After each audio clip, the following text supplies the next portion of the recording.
And you have to be careful of the recoil. There's a recoil effect when you hit it.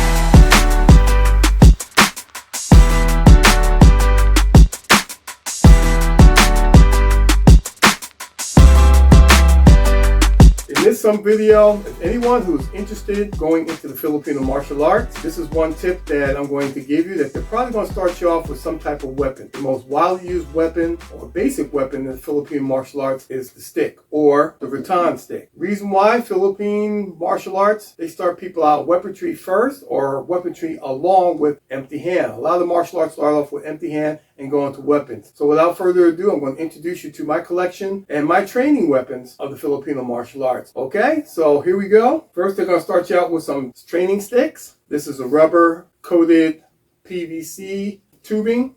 It's very good for training.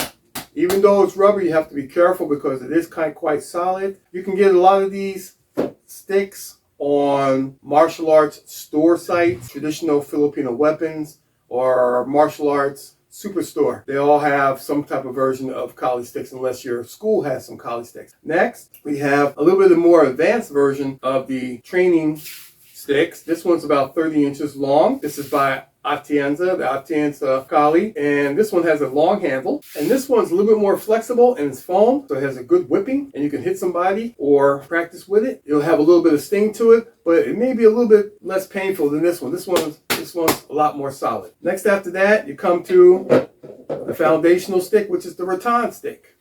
It's about, they go from between 24 to 30 inches long. The most common one practiced with is between 26 to 28 inches. The rattan stick is not really from a tree, it's from a reed that you'll find in the Philippines, you'll find it in Malaysia, you find it in Laos, they'll get it from India, even Ghana and places like that. So it's a dried reed. They'll bring it out, they'll cut it, they'll dry it, they may fire burn it, like putting the flame on it by rotating it. And as they do it, they'll mold it. It can be as straight as possible. And then it is dried, it'll be cut and dried, and then it'll be hardened. This one is glazed on top. There's 3 parts of the stick that you should know. Any stick that you choose, you must know how to handle the stick. If you're going to hold the stick, first you have to have a firm grip on it, your 4 fingers, and then your thumb will wrap around here just like a fist.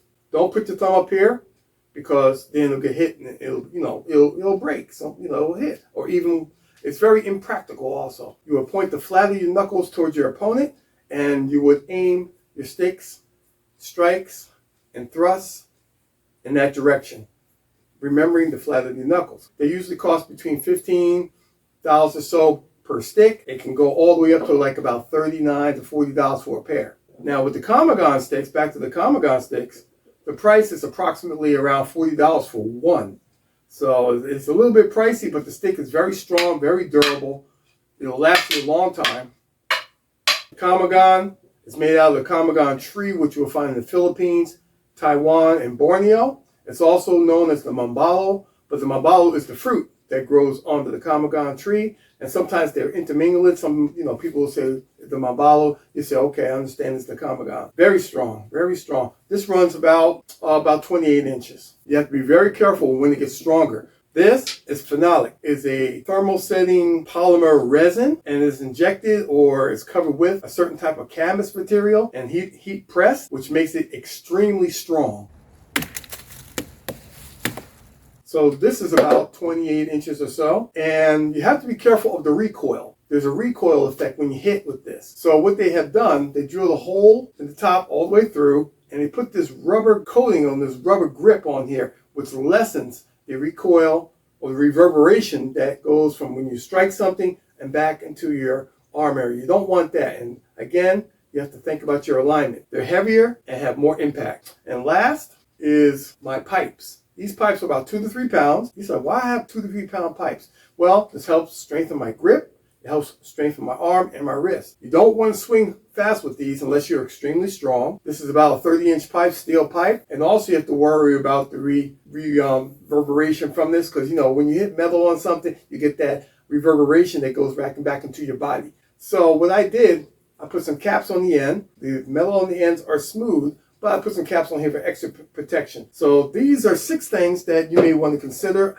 If you're used to using rattan, but you want to use something different, these are 6 things that you may want to consider. Again, In your beginning stages, you want to use the training sticks. Then you probably go up to the Rattan, or they may start you off with the Rattan sticks. Most of them like to start off with the Rattan sticks. Then after that, for those who have been in the arts for quite some while, they're going to the Kamagan or the Phenolic or all the way up into the pipe. So I want to thank you so very much for this edition of Philippine martial arts and some of the weaponry that you probably will encounter in those martial arts.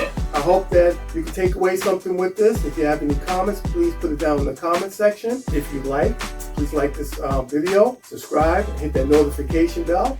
And if there's anything else you'd like to talk about, please let me know. And hopefully, it'll add to your Filipino martial arts journey. So I want to thank you so very much. God bless you, and booyah!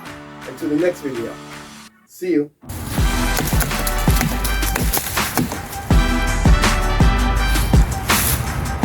No mark.